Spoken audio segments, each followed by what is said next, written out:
أعوذ بالله من الشيطان الرجيم. بسم الله الرحمن الرحيم. وصلى الله وسلم وبارك على حبيبنا محمد وعلى آله وأصحابه أجمعين.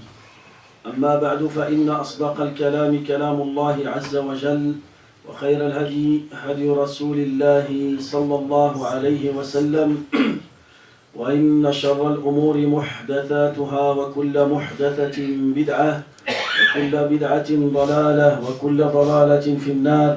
فيا رب أجرنا من النار بعفوك، وأدخلنا الجنة برحمتك يا عزيز يا غفار.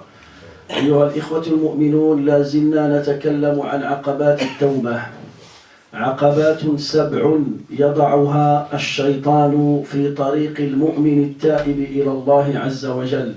إذا عزم المؤمن على الاصطلاح مع الله وعلى العودة إلى الله والتوبة إليه، الشيطان لعنه الله يستعد له في الطريق ويعد له شركا بعد شرك، إلا أن ينجيك الله عز وجل. فأول عقبة هي عقبة الشرك بالله.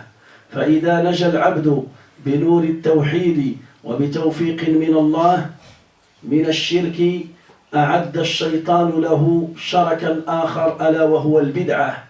فإذا نجاك الله عز وجل بنور السنة والاتباع من البدعة، أعد الشيطان لك شركا آخر ألا وهو الكبائر.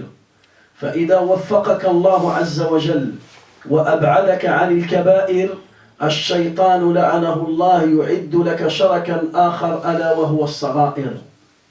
فالصغائر الذنوب الصغيرة الكثير من الناس يستهينون بها ولا يحذرون من الوقوع في هذه المعاصي. فلذلك قلنا أن الصغائر إذا تلبست بأسباب وبأمور أخرى قد تصبح كبيرة، وقد تنتقل من درجة إلى درجة أكبر منها. أول شيء يحول الصغيرة إلى كبيرة ألا وهو الإصرار والمداومة على الذنب. فإذا أصر العبد على ذنب وداوم عليه، سيفقد القلب همته، وسيضعف القلب وتضعف همة القلب. فكلما أذنب العبد ذنبا إلا ونكتت في قلبه نكتة سوداء. فإذا تاب وأناب سقل القلب وعاد كما كان. وإذا استمر على الذنب وأصر عليه وأعاده، كل ذنب كل مرة تعيد الذنب إلا والسواد يكبر في قلبك، حتى يصبح القلب أسود مربادا كالكوز مجخية، كالكأس المقلوب، أسود مليء بالغبار، ثم يقلب القلب فلا يعرف معروفا ولا ينكر منكرا إلا ما أشرب من هواه. Inch'Allah, mes frères, toujours on continue de parler sur les pièges de Shaitan. Al-Shaitan, la'anahullah, il prépare des pièges devant le chemin du croyant. Le musulman, quand il décide de faire un repentir sincère avec Allah Azza wa Jal, il décide de corriger sa relation avec Allah Azza wa Jal, il décide de suivre le droit chemin, alors Shaitan, là, il va te préparer des pièges dans ton chemin. La première chose, il va essayer de te faire tomber dans la mécréance et l'association. S'il n'arrive pas, il ne va pas croiser ses bras. Il va essayer de te faire tomber dans le deuxième piège, c'est l'innovation. Si Allah Azza wa Jal, il t'a sauvé de ce deuxième piège, Ash-Shaytan, il va essayer de te faire tomber dans le troisième piège, les grands péchés. Si, alhamdulillah, tu es éveillé et tu es conscient, alhamdulillah, tu fais attention de ne pas commettre les grands péchés, alors Shaitan là, il va changer sa méthode, il va te préparer le quatrième piège, il va essayer de te faire tomber dans les petits péchés. Et regardez le nom, comment il s'appelle, les petits péchés. Quand on dit petit, ça veut dire on est en train de minimiser la gravité de ce péché. C'est pour cela les savants ils ont dit fais attention. Shaitan, si il te fait tomber dans le petit péché et tu ne fais pas attention, tu ne demandes pas pardon à Allah, il peut vite te changer vers le grand péché. Vite. C'est pour cela il y a des choses. Si ces choses-là, ils sont attachés au petit péché, ils vont le transformer à un grand péché.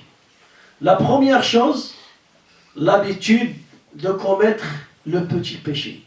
Et hier, on a donné un exemple. Par exemple, quelqu'un qui regarde les femmes étrangères, il regarde. Le regard, ce n'est pas un grand péché. La fornication, c'est le grand péché. Mais le regard, c'est un petit péché. Mais lui, qu'est-ce qu'il fait? C'est bon. Il s'est habitué à regarder. Il regarde aujourd'hui, demain, après-demain, ainsi de suite, chaque jour, jusqu'à ce que regarder à une femme étrangère, ça devient une chose halal pour lui. Ça ne le gêne pas de regarder toute la journée. Il n'y a rien dans son cœur. Le système d'alarme dans son cœur est annulé. C'est bon. Ou bien quelqu'un qui fume des cigarettes, par exemple. Il fume et il va te dire, moi je ne bois pas d'alcool. L'alcool c'est un grand péché. Moi je ne fume pas la drogue. La drogue c'est un grand péché. Moi je fume, ou bien chicha, par exemple. Avec la chicha. Il fume la chicha, il va te dire c'est un petit péché. Pourquoi c'est un petit péché? Il te dit la chicha, il ne va pas graver ta santé, ni il va te tuer, ni il va te droguer, ni ainsi de suite. Alors tu vas lui dire, ok, on va dire la chicha c'est un petit péché. Mais imagine l'habitude de répéter le même péché, il va transformer ce petit péché à un grand péché. Pourquoi? Parce que tu vas perdre la pudeur d'Allah de ton cœur. Tu n'auras jamais honte d'Allah. Tu sais que c'est un péché. On est d'accord. C'est un petit péché. Oui, c'est un petit péché. Est-ce que Allah, il aime ça? Allah, il déteste ça. Alors pourquoi tu le répètes jour et nuit? Ça veut dire, tu n'as pas honte d'Allah Azza wa Jal. Tu n'as pas de pudeur devant ton Seigneur, devant ton Créateur. C'est pour cela le musulman, il doit faire attention. Al-Israr wal-Mudawama ala-d-dam قد يفقد القلب همته وقد يطفئ نور الإيمان في القلب. La répétition des péchés, ça peut éteindre la lumière de la foi dans ton cœur. Ça peut éteindre. C'est pour cela le prophète sallallahu alayhi wa sallam nous a dit, à chaque fois le musulman il commet un péché, il y a un point noir qui se grave dans son cœur. S'il demande pardon à Allah et il arrête le péché, et il regrette d'avoir commettre ce péché, le point noir il va disparaître. Mais s'il refait un autre péché, et il refait, alors à chaque fois il fait un péché, un autre point noir jusqu'à ce que son cœur il devienne noir. Il ne veut pas se repentir, il continue à faire les péchés, les petits péchés, à répéter, à répéter, à répéter, à répéter. Le cœur il va devenir noir et rempli de poussière, et qu'est-ce qu'il va se passer? Et son cœur, il va se bouleverser. Qu'est-ce que ça veut dire? Le cœur, il va se bouleverser, ça veut dire son cœur, il ne va pas faire la différence entre le haram et le halal. Il va suivre ses passions. Si ses intérêts, ils sont à la mosquée, tu vas le trouver à la mosquée. Si ses intérêts, ils sont dans le bar, il va partir au bar. Si ses intérêts, ils sont dans tel endroit, il va faire cette chose. Ça veut dire il suit ses passions. Il ne suit pas Allah, il ne suit pas les ordres du prophète sallallahu alayhi wa sallam. Et ça peut arriver à cause de quoi? À cause des petits péchés et de répéter les petits péchés. أيضا من الأسباب التي تحول الصغائر إلى كبائر استصغار الذنب واحتقاره. أيضا parmi les choses qui vont transformer le petit péché vers un grand péché, c'est de ne pas donner l'importance à ce péché-là. Tu vas dire c'est un péché minime. C'est un péché minime.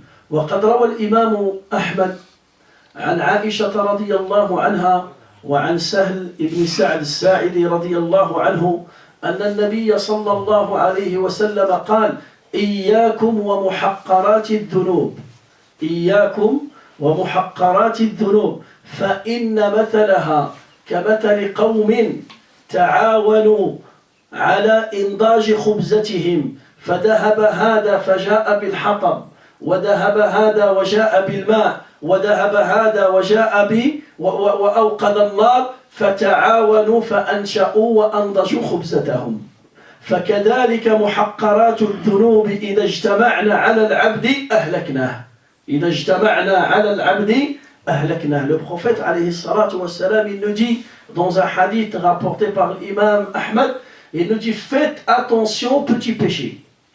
Faites attention aux petits péchés.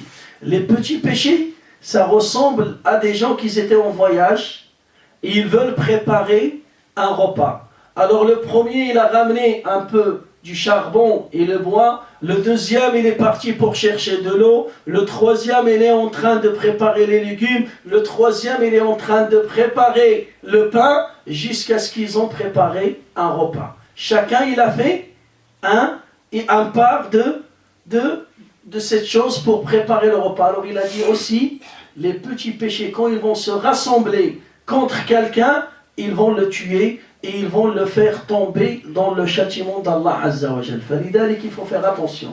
لا تحقر ولا تستصغر ذنبا. النبي صلى الله عليه وسلم يقول إن النار أقرب لأحدكم من شراك نعله والجنة كذلك. إن الجنة أقرب لأحدكم من شراك نعله والنار كذلك. Le prophète alayhi salatu wassalam, il nous dit dans un hadith, il nous dit le paradis, il est proche de vous que les lacets de tes baskets. Tu vois les lacets de tes baskets. Alors le paradis, il est plus proche. Et l'enfer aussi, il est plus proche de toi que les lacets de tes baskets. Qu'est-ce que ça veut dire ce hadith? Ce hadith, ça veut dire, tu ne sais pas quel est l'acte d'adoration qui te fait rentrer au paradis et quel est le péché qui te fait rentrer en enfer. Tu ne sais pas. Imaginez Iblis, la'anahullah. Iblis, il a commis un péché. Il a refusé de prosterner. Il a refusé de faire une prosternation. Il était maudit par Allah. Adam alayhi salam, il a mangé. Qu'est-ce qu'il a mangé? Un fruit. Il a mangé un fruit. Il a commis combien de péchés, Adam? Combien il a commis de péchés? Beaucoup? Un seul.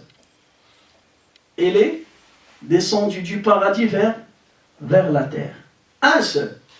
C'est pour cela tu ne pourras jamais savoir quelle est l'œuvre qui te fait rentrer au paradis et quel est le péché qui te fait rentrer à l'enfer. فلذلك النبي صلى الله عليه وسلم quand il nous parle de ça, يقول رب كلمة يتكلم بها الإنسان لا يلقي لها بال تهوي به 70 خريفا في نار جهنم.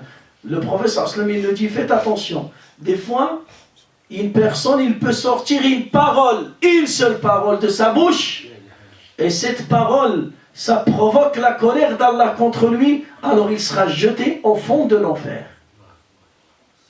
وكذلك يقول النبي عليه الصلاة والسلام أن اتقوا النار ولو بشق تمرة. Peut-être tu donnes une demi-date fi sabilillah et Allah il accepte ton acte, il te pardonne tes péchés, il te fait rentrer au paradis. فلذلك دخلت امرأة النار في هرة حبستها لا هي أطعمتها ولا هي تركتها تأكل من خشاش الأرض. Une femme, il est rentré à l'enfer à cause de quoi? C'est quoi son péché? Il a enfermé un chat. Il a laissé un chat à l'intérieur d'un endroit ou bien dans une maison. Il l'a enfermé. Il ne lui a pas préparé sa nourriture. Il n'a pas laissé le chat sortir pour chercher sa nourriture. Le chat est décédé. مات القط ماتت الهرة. Alors Allah Ta'ala, il a annulé les actes de cette femme. فدخلت النار. Et aussi, on a le contraire, une femme prostituée de Banu Israël. Allah, il a pardonné tous ses péchés. Pourquoi? parce qu'il a donné à boire à un chien. فلذلك لا تحقر الذنوب ولو كانت صغيرة فإن الجبال من الحصى لا تحقرن الذنوب فإن الجبال من الحصى. Regardez une montagne. Alors si tu ramènes une pierre, 2 pierres, 3 pierres, 4 pierres, tu peux préparer et tu peux fabriquer une montagne. لذلك le musulman il doit faire attention. استصغار الذنب يميت القلب وكذلك يولد عدم الحياء من الله عز وجل. فلذلك المسلم لا يستهين بذنوبه. Tu ne peux pas minimiser tes péchés. Un péché, ça reste un péché. بعض العلماء يقولون أنه لا يوجد صغائر وكبائر كل الذنوب كبيرة. Il y a des savants qui disent chaque péché, c'est un grand péché. Il n'y a pas de petits péchés. Pourquoi قالوا لا تنظر إلى المعصية بل انظر لمن عصيت. Ils ont dit il ne faut pas regarder au péché, mais il faut regarder tu as désobéi à qui. À qui tu as désobéi. Tu as commis le péché contre qui? Contre Allah Azza wa Jal. Allah Ta'ala il t'interdit de faire ça et toi tu le fais. إذن أنت لا تعظم الله عز وجل. Alors toi tu ne donnes pas la vraie valeur d'Allah Azza wa Jal. فلذلك استصغار الذنب يكبر الذنب. أيضا من الأمور التي تصير الصغائر إلى كبائر الجهر بالمعصية. الجهر بالمعصية. Aussi parmi les choses qui vont transformer le petit péché vers un grand péché, c'est de commettre le péché en public. Commettre le péché en public. Et toujours on redonne le même exemple. Les gens qui fument la chicha par exemple, ou bien il va la fumer dans sa maison, ou bien la fumer au jardin en plein public, devant tout le monde. Ou bien il fume les cigarettes et il fume en plein public. C'est bon. Il n'a pas honte d'Allah et il n'a pas honte des gens. C'est bon. Il commet le péché en plein public. هذا يعصي الله جهره ويفرح بذلك وينشر خبره. Ou bien il commet le péché le soir et le lendemain il va raconter à ses amis. Et il est fier de commettre le péché. النبي صلى الله عليه وسلم يقول كل أمتي معافى إلا المجاهرون. كل أمتي معافى. Le prophète sallallahu alayhi wa sallam dit Allah Ta'ala il pardonne à toute ma communauté sauf les gens qui commettent le péché en public. Ou bien il commet le péché en secret et le lendemain il commence à dévoiler ses péchés et à être fier de désobéir à Allah Azza wa Jalla. وإن من المجاهرة أن يعمل الرجل العمل بالليل فيستره الله عز وجل فيصبح يهتك ستر الله عليه. Allah Ta'ala il t'a caché, t'as commis le péché la nuit, Allah Ta'ala il veut pas te dévoiler et toi le lendemain tu vas dévoiler tes péchés. فلذلك المسلم il doit faire attention. Jamais il faut raconter les péchés du passé. Faites attention. Il y a des gens, ils racontent ses péchés. Il va te dire, moi, quand j'avais ton âge, oh, j'ai fait ça. Mais mon frère, garde ça pour toi. Entre toi et Dieu, demande pardon à Allah Azza wa Jal. Wallahi, sami'tu bi uduni. Et tous, vous avez écouté ça. Il y a des gens, malheureusement, par ignorance, ils font ça par ignorance. Ils racontent ses péchés. Moi, quand j'avais 20 ans, Wallah, je bois l'alcool 2 litres par jour et je suis toujours conscient. Moi, quand j'avais ton âge, je ne vais pas faire ça. Moi, j'ai fait ça. Moi, j'ai travaillé. Subhanallah, cache tes péchés. Allah Ta'ala satarak. Allah Ta'ala, il te couvre. Bisitrih. Alors, il ne faut pas dévoiler sitr Allah alayk. Il faut avoir honte. Normalement, Sahaba radiyallahu anhum, tabata anhum annahum kanu, idha adnabu dhanban في مكان لا يمرون من هذا المكان. الصحابة رضي الله عنهم الصالحين, les pieux, quand ils commettent un péché dans un endroit, c'est bon. Il change le chemin, jamais il va passer par ce chemin. Quand il passe par là, il se rappelle de sa désobéissance à Allah, il commence à pleurer. Il commence à pleurer. Nous, des fois, tu marches avec quelqu'un, tu passes à côté d'un bar, ou bien il va te dire, oui, combien j'ai fréquenté cet endroit à l'époque. Et tu as fréquenté, tu étais en train de faire quoi? Tu étais en train de commettre des péchés. Cache-toi. Cache-toi et ferme ta bouche et ne raconte pas tes péchés. Hada min al-mujahara. Hadi tusamma, dévoiler tes péchés en public. Alors si tu fais ça et tu es fier de le faire, le petit péché, ça va se transformer à un grand péché. Et moi je conseille les gens, les fumeurs, qu'ils ont délaissé de fumer, jamais ils racontent aux gens que moi j'ai fumé à l'époque. Moi à l'époque, je fume 2 packs de Marlboro. Ah, j'ai fumé beaucoup, moi. Si je ramasse l'argent, je compte l'argent que j'ai dépensé dans les cigarettes, ah, je vais construire un pavillon. Mais c'est bon. Le shaitan, il t'a fait tomber dans ce péché. Ton nefs, khabita, il t'a fait tomber dans ce péché. C'est bon. Allah Ta'ala, il t'a sauvé. Allah Ta'ala, il t'a aidé à arrêter ce péché. Alors ne raconte à personne. Ne raconte à personne. وأقول قولي هذا وأستغفر الله لي ولكم سبحان ربك رب العزة عما يصفون وسلام على المرسلين والحمد لله رب العالمين